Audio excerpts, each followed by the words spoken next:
Generic greetings, Stuff Plus here, taking a break from making wholesome generic gaming videos on my channel to talk to you about Prison Architect 2. This is a collaboration with Paradox Interactive in order to bring you up to speed on personalities and relationships in Prison Architect 2. In this video we'll cover prisoners' traits, connections, significant interactions, and criminal records. Let's get into it. Prisoner traits.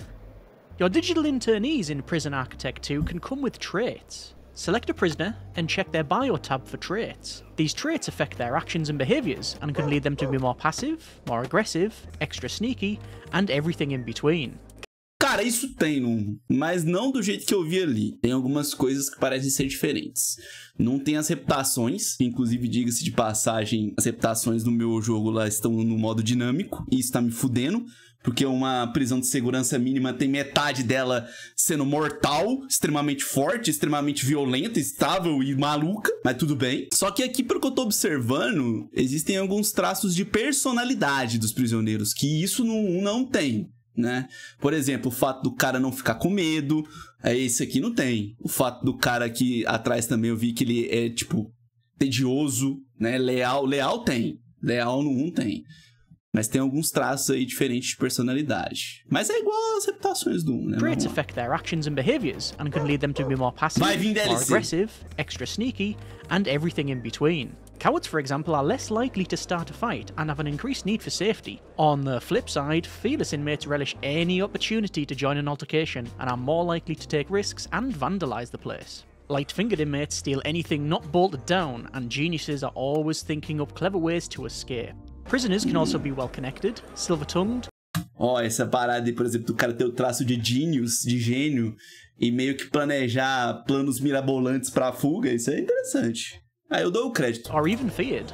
It's important to be aware of a prisoner's traits and be on the lookout for potentially problematic combinations. This covers just a few of the prisoner traits in Prison Architect 2. There's plenty more to discover. Prisoner connections. Eles não vão mostrar tudo. Prisoners who spend time together are naturally bound to form some sort of relationship. This is represented by a friendship level and ranges from positive to negative.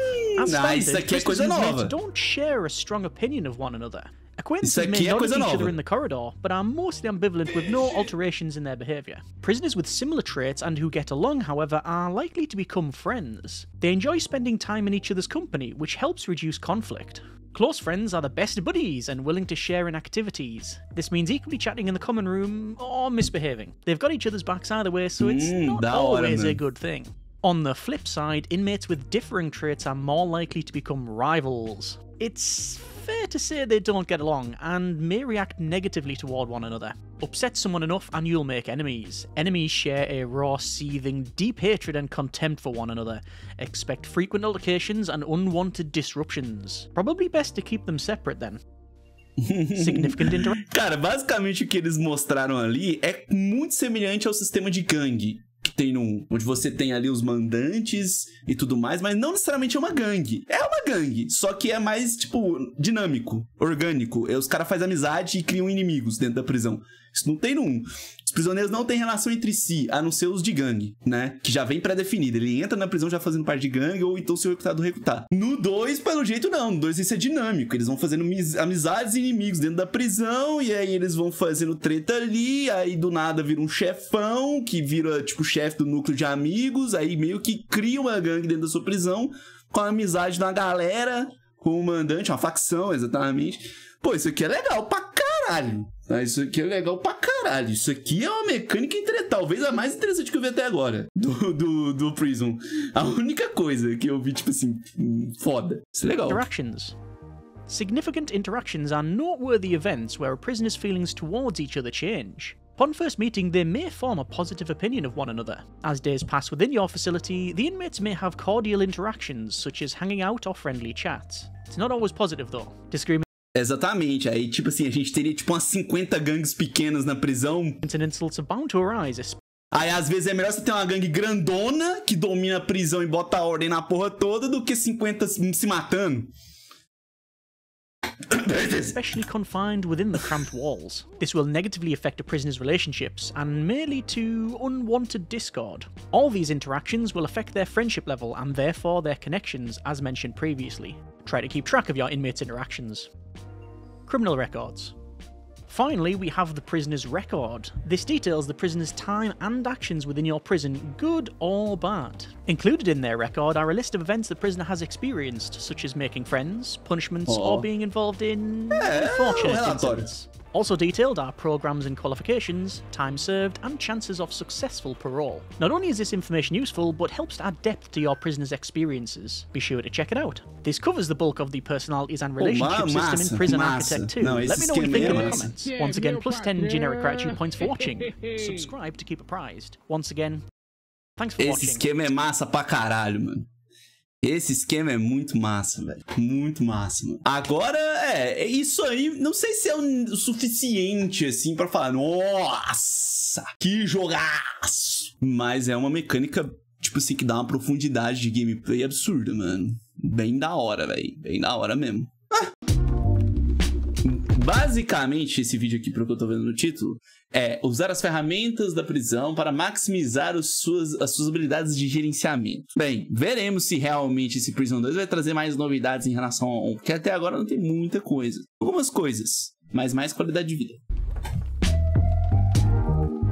Hello lovely people, I am Penge from the Geeky Cupboard and I'm collaborating with Paradox Interactive to bring you this tutorial on the tools you'll have to manage your prison in Prison Architect 2.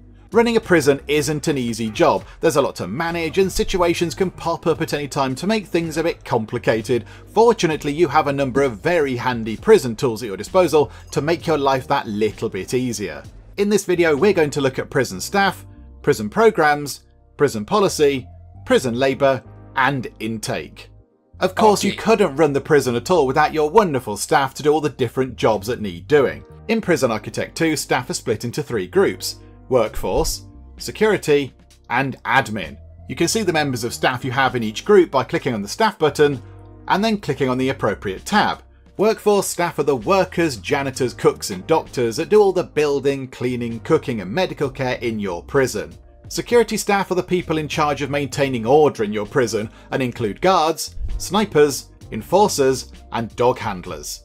Admin staff are the managers, the paper pushers behind the desks who fill in all the forms and write all the reports. As well as generating XP, which you can use to unlock new things for your prison, specific admin staff also grant you access to other useful tools.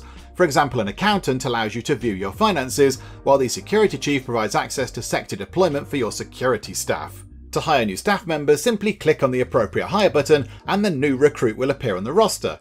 If a hire button is greyed out for a type of staff member, it will need to be unlocked via the bureaucracy tree. If, for whatever reason, you want to fire a member of staff, maybe you can't afford them all, or one of them looked at you a bit funny, then find their character portrait in the appropriate staff tab, and then right-click on their portrait to dismiss them.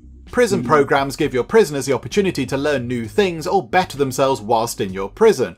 For example, prisoners who pass a higher education program are more likely to be paroled, and those who pass an addiction therapy program can lose their addiction trait entirely. To view the programs available in your prison, click on the management button, and then the programs tab. In total, there are 6 different types of program. Calma aí.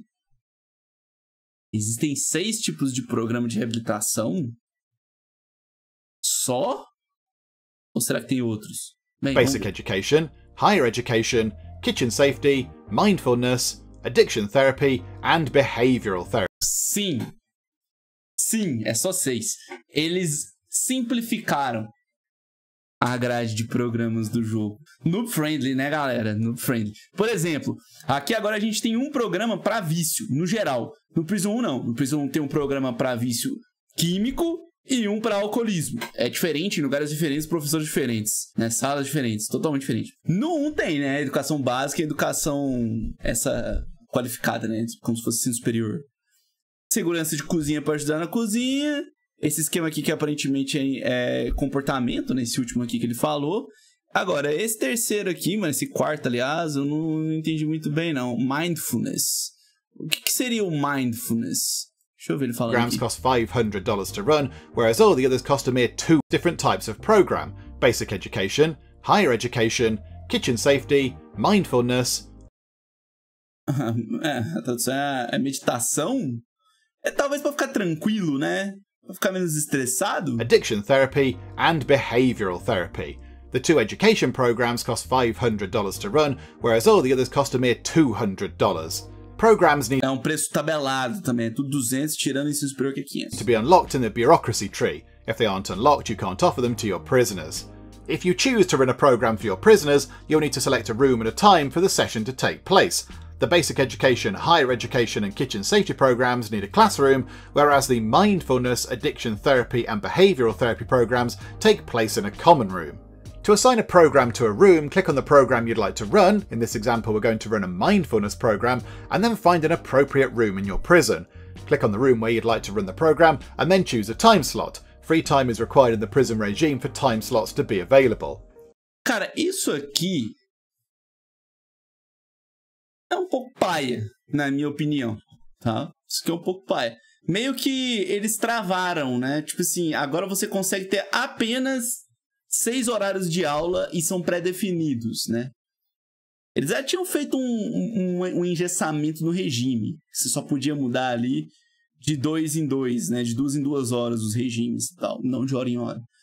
Agora as aulas também, né? Agora as aulas você só consegue setar 8 horas da manhã, 10 horas, 12 horas, depois 2, 4, 6 da tarde. Simplifica, tá ligado? Existe uma questão de qualidade de vida que é bom. Mas eu gosto da liberdade de você poder, sei lá, mano, no 1, por exemplo, eu tenho a liberdade de colocar a aula no horário que eu quero, do jeito que eu quero, no lugar que eu quero. Imagina as 30 DLC. Once you've selected a time, click on it and the program will be booked in. You'll be able to see the book programs and time slots on the overlay, as well as on the program planner in the top right corner of the screen. Each program in a classroom is taught by an external teacher, so there's no need to hire any extra staff. The prison psychologist teaches the programs assigned to all the common rooms, so you won't be able to book simultaneous programs at the same time in separate common rooms because the one psychologist can't be in 2 places at once. When you select a program, some prisoners will be highlighted on the map. Those in yellow are interested in attending that program. Prisoners in green are already enrolled, and those in blue have already passed the course. One very useful tool you'll want to make use of is being able to dictate prison policy. Prison policies are unique options that allow you to control specific aspects of the goings-on around your prison. To view prison policies, click on the Administration button, then click on the Policies tab, then click on the Prison-wide option. This will show all the policies you have unlocked that you can currently control. To change them, simply tick the appropriate box or drag the relevant slider. Once a policy has been amended, the change will take effect around the prison the moment you leave the administration screen. To begin with, you may not have many policies available, so you'll need to unlock them by using the Bureaucracy tab. If an upgrade gives you a new prison policy, it will clearly say Policy and the name of the policy in the list of things the upgrade unlocks, as shown here. Upgrades on the Bureaucracy tree are looked at in more detail in another tutorial video. Another aspect of prison policy is the ability to dish out punishments to your prisoners if they misbehave, and let's be honest, they probably will from time to time. From the Policies tab, click on Punishments to see the range and severity of punishments currently set for various misbehaviours. From this screen, you'll be able to specify the type of punishment Isso aqui é igual é bem semelhante. for a particular misdemeanour, as well as the length of that punishment, and whether the offender and their cell should be searched for any contraband or other things they probably shouldn't have. You can set individual punishments for a custom configuration, or if you just want to set everything to the same severity, you can use the All Punishments option as shown here. Click the drop down and then select how harshly or not you'd like to punish your prisoners. Click yes to confirm your decision, and a default set of punishments will be applied. Prison labor is a... Legal! Essa ideia aqui do jogo ter tipo como se fosse uma avaliação para você ter um benchmark e saber se você tá punindo mais do que necessário ou não, para você saber o que você quer reprimir mais e o que você não quer fazer, o que você talvez queira fazer olho grosso, né? Vista grossa, na prisão. É bom. Eu gostei dessa ideia aí, mano. Isso aqui eu acho legal. The tool that allows you to put your prisoners to work around your prison. Not only does this save a bit of money on staff by getting your prisoners to do things like the laundry or the cooking, it could also stop them getting into trouble by keeping them busy. Prison labour is covered in more depth in another tutorial video, but it's a very powerful tool you have to exert your authority on the prisoners. Intake determines how many new prisoners will be sent to your prison and is a crucial tool for any warden. Not only do prisoners earn you money when they arrive at your prison, they also generate income each day they remain there, so the intake of prisoners is key to the continuation of your prison. To view prisoner intake details, click on the Prisoners button, and then the Intake tab. Prisoners are split into 4 different security levels: Minimum Security, Medium Security, Maximum Security, and Supermax. The higher the security level of the prisoner, the more money you'll receive. This is covered in a little more depth in another tutorial video. To adjust the amount of prisoners you'd like to welcome into your prison, simply drag the slider of the appropriate security level up or down to the required number, and then press Save Changes. The next day, if there are cells available, the new prisoners of that security level will arrive. If there aren't any cells available, then no new prisoners will be sent to you. Once the new arrivals have been safely delivered to you, the intake settings will reset to 0. If you want to repeat the same intake settings day after day, then set the repeat option to on. If you want prisoners to arrive even if there are no cells available, then set the overfill option to on. However, use this with caution because overcrowding in a prison generally leads to bad things happening. If you've unlocked the intake arrivals bureaucracy upgrade, then you'll be able to change the arrival time of your new intake. Click on the arrival time drop down and choose a time that's... Isso que é legal. Isso que é uma coisa que não tinha no 1, não. Você poder... Aliás, eu acho que não tem no 1. Se não me engano. Talvez eu esteja enganado, mas no início não tinha. Isso eu tenho certeza. Que é você mudar o horário de chegada dos prisioneiros. Suits you. Whatever changes you make to your intake options, remember to press the Save Changes button before leaving. Chega no mesmo horário, né? Não tem mesmo não. Então, pois é, aqui é legal. Isso aqui é da hora. Porque, por exemplo, você pode, por exemplo, receber os prisioneiros novos de madrugada na sua prisão. Que é o momento que tá todo mundo dormindo e os guardas estão à toa. Aí é bacana essa ideia, né? So as any prison warden will tell you, managing a prison can be a very tricky job indeed. You've got finances to balance, expectations to manage, reputations to uphold, and of course the board are always watching to see how you handle the pressure.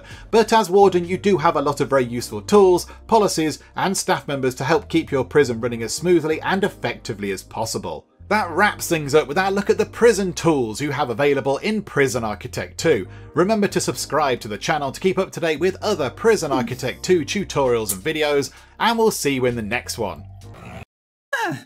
Bacaninha, vai. Mas, tipo assim, nada impressionante. O que eu achei legal mesmo é a questão da qualidade de vida. Ó, a interface de uma maneira geral tá muito mais bonita e tal, tá legal. Essa parada aqui de você ter um benchmark, né? Ter um feedback, na verdade, do jogo para mostrar o tanto que você tá sendo severo na penalidade. É um negócio legal, que não tem no 1, inclusive. No 1 você vai no olhômetro, tá ligado? Não tem muito o que fazer. Aqui é legal, né? Porque ele te dá uma noção. E só. O resto, na verdade, essa parada aqui de você ter horários fixos para aula, eu não curti. Eu prefiro que fique livre mesmo. Essa parada de você juntar vários programas que tem em um apenas programa é mais fácil para noob, né? Noob friendly, pessoa que tá começando no jogo. Mas eu acho que tira um pouco do desafio também, né? Tá muito fofo para um jogo de prisão. Ah, mas... Ó, questão gráfica, galera. O 1 também não é bonito, tá ligado? O 1 não é aquela coisa toda. Enfim. Nada de novo, ainda tiraram coisa do 1. Ó, nada de novo não dá pra falar, porque realmente tem coisa nova em relação à qualidade de vida. Qualidade de vida. Mecânica, não tem. Até agora eu não vi mecânica nenhuma. Vai vir DLC, né? Vai vir DLC, mano. A Paradox sempre faz isso, velho. Sempre faz isso. Nada de novo, é isso só, né? A única mecânica nova que teria mesmo assim é em relação... Ó, na verdade tem duas. Tem duas. Mentira, tem sim. Aquela mecânica de sociabilidade, da galera fazer gangue e ter amizade, aquilo é foda, tá? Aquilo lá realmente é uma mecânica nova, não tem no 1, nada parecido e é muito foda. Aquilo é muito massa. Aquilo é muito massa. E o fato de ser 3D, você poder ter andar, né? Essas duas coisas aí são as paradas que tem destaque aí.